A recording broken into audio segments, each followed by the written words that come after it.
दरम्यान जावेद अहमद यांच्या कारकिर्दीवरती एक नजर टाकूया ग्राफिक्सच्या माध्यमातून। 1979 बॅचचे IPS अधिकारी आहेत जावेद अहमद। 25 फेब्रुवारी 2014 ला होमगार्डचे महासंचालक म्हणून त्यांची नियुक्ती करण्यात आली होती। ऑक्टोबर 2010 मध्ये नवी मुंबईचे पोलीस आयुक्त होते ते। पोलीस महानिरीक्षक म्हणूनही जबाबदारी त्यांनी पार पाडली आहे।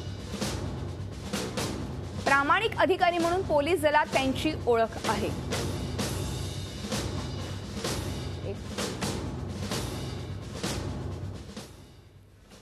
एकूणच आपण बघतोय की जावेद अहमद यांची मुंबईचे नवे पोलीस आयुक्त ह्या पदावर वर्णी लागलेली आहे। तर राकेश मारिया यांची उचलबांगडी करण्यात आलेली आहे। त्यांचा खरं तर 30 सप्टेंबर पर्यंत कार्यकाळ होता, मात्र हा कार्यकाळ संपण्याच्या आधी त्यांची उचलबांगडी करण्यात आली आहे आणि त्यांना होमगार्डचं महासंचालक पद देण्यात आलेलं आहे।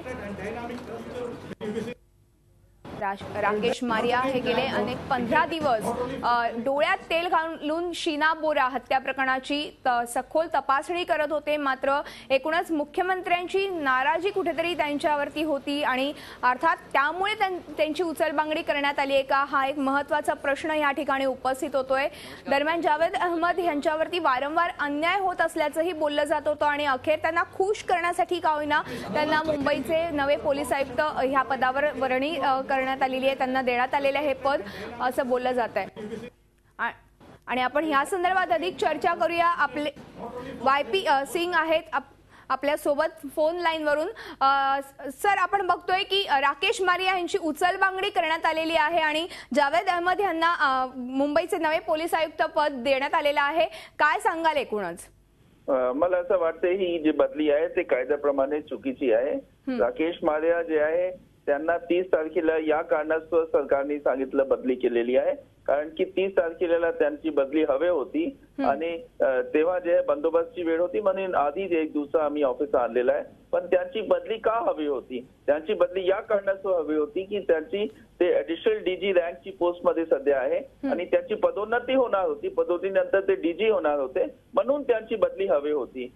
याचा अर्थ असे की जे नवीन ज्यांना जे पोस्ट करायचं होतं तो ऍडिशनल DG रँकचे ऑफिसर त्यांना पोस्ट करायला पाहिजे होतं, पण तसं न करून त्यांनी अहमद जावेदला जे स्वतः DG रँकचे ऑफिसर आहे आणि तिथे त्यांनी एक लहान पोस्ट मध्ये त्यांना पोस्ट करण्यात आलेले आहे, म्हणून कायद्याप्रमाणे चुकीचे आहे। जावेद चांगला ऑफिसर आहे, प्रामाणिक ऑफिसर आहे, ती वेगळी गोष्ट आहे, परंतु नेमणूक जे आहे कायद्याप्रमाणे व्हायला पाहिजे आणि याच्यात कायद्याप्रमाणे झालेली नाही। बरोबर, कायद्याप्रमाणे ही नेमणूक नाही झाली असं तुमचं म्हणणं आहे, मात्र एकूणच शीना बोरा प्रकरण हे राकेश मारिया यांना भोवलंय असं तुम्हाला वाटतंय का?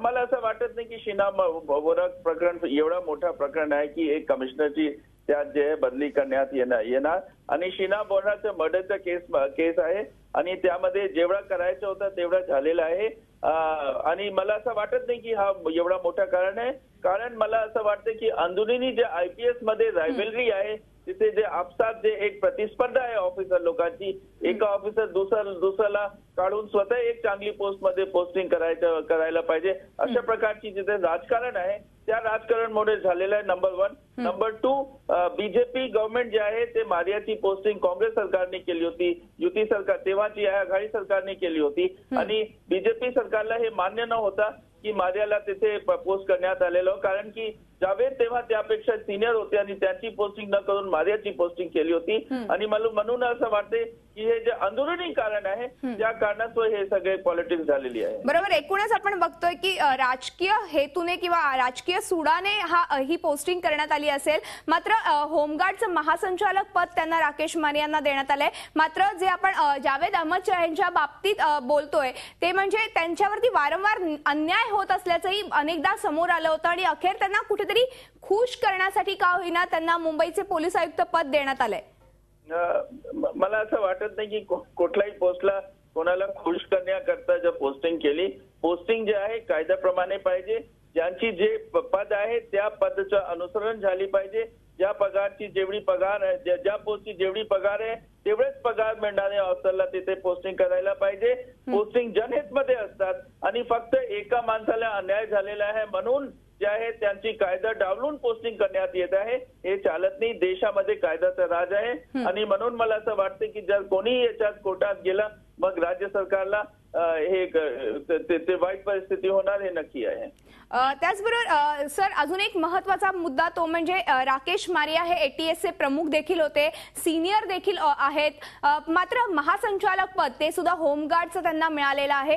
इथून पुढे त्यांची वाटचाल कशी असेल त्या संदर्भात ते काही बोलतील का? ह्या संदर्भात त्यांना आता महासंचालक पद मिळाले त्या संदर्भात त्यांना महासंचालकचं पद मिळालेलं आहे, परंतु ही गोष्ट अगदी खरी आहे की होमगार्ड मध्ये जे साईट पोस्टिंग आहे, होमगार्ड मध्ये जर कोणी गेलं कुठल्याही ऑफिसरला ते कोणी त्याच्याकडे जात नाही. कमिशनर ऑफ पोलीसची खूप एक ग्लॅमरस पोस्ट आहे. हजारो लोक लाखो लोक त्यांच्या पाठी लागतात. होमगार्डला गेले तर डीजी होमगार्डला कोणी त्याच्याकडे जात नाही. म्हणून कोणाला पोस्ट जरी महासंचालकची असली तरी पण ती पोस्ट जी आहे त्यामध्ये ग्लॅमर नाही. तो काय त्यात काही विशेष कायद्याप्रमाणे कुठलाही संवैधानिक अधिकार नाही. तो नुसतं काही होमगार्ड आहे. त्यांना जे आहे ते मेंटेन करतात, ते व्यवस्थित ठेवतात आणि जेव्हा जिल्हा पोलीसला मागणी होते मग तो मॅनपॉवर जे आहे ते पुरवणी करतात. म्हणून होमगार्डची पोस्ट जे आहे त्यामध्ये कुठल्याही प्रकारचे ग्लॅमर नाही आणि या कारणास्तव सांगते की यांना किक्ड अपवर्ड म्हणजे त्यांना लाथ मारून वरती टाकलेलं आहे. अशा प्रकारची उद्घोषणा उद्गार जे आहे IPS खात्यामध्ये लोक करतात. धन्यवाद YP जी ह्या संपूर्ण चर्चेबद्दल. झी 24 तास रहा एक पाऊल पुढे.